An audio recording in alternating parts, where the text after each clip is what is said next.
It was the biggest ship in the U.S. Navy, and it disappeared without a trace. More than 100 years later, its fate remains unknown.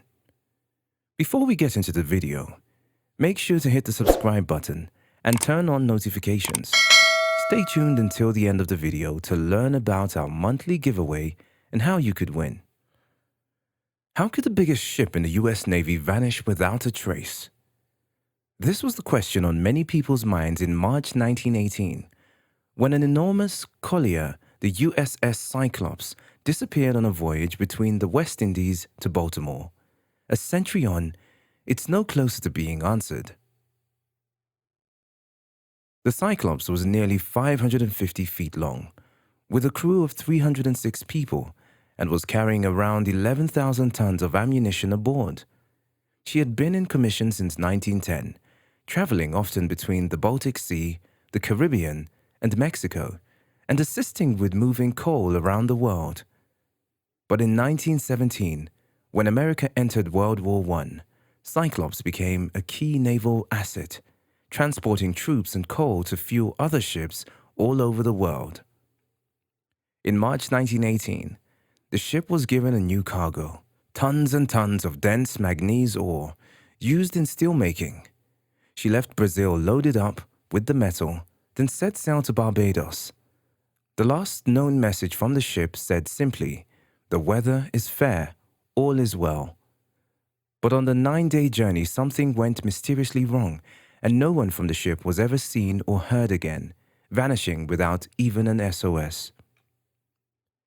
In a feature published a couple of years after the ship's disappearance, Santa Fe magazine described the incredible mystery of the disappearance. Usually, a wooden bucket or a cork life preserver identified as belonging to a lost ship is picked up after a wreck, but not so with the Cyclops, they reported. She just disappeared as though some gigantic monster of the sea had grabbed her, men and all, and sent her into the depths of the ocean, and the suddenness of her destruction is amplified by the absence of any wireless calls for help being picked up by any ship along the route.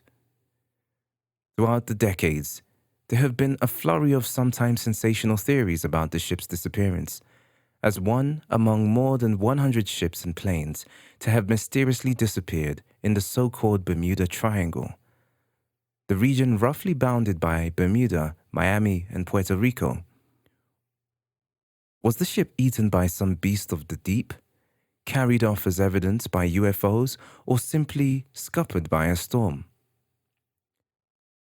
At the time, people wondered whether the ship and crew had been the victim of a German submarine or radar.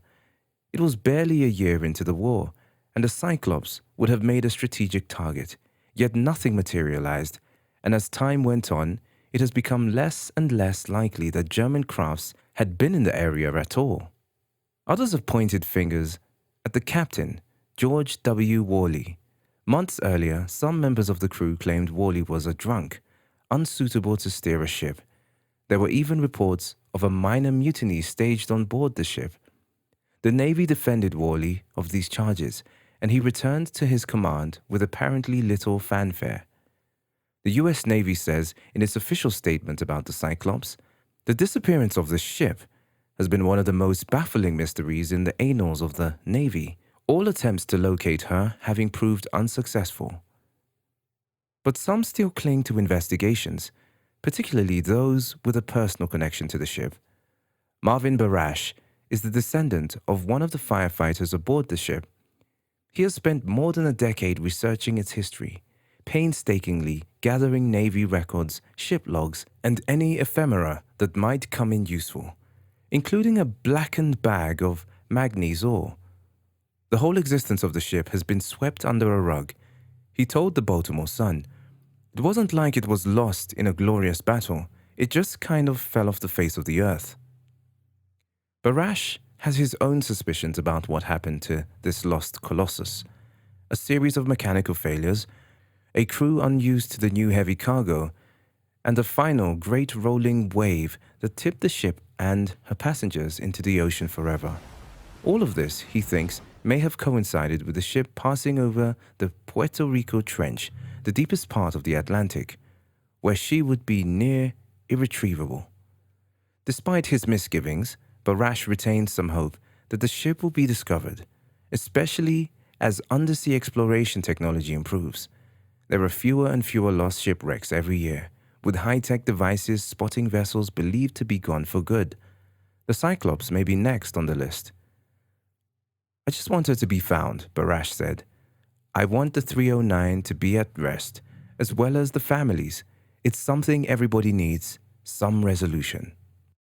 Thanks for watching this episode of History Drawn Out, and in order to win the monthly giveaway, make sure to like the video and comment down below.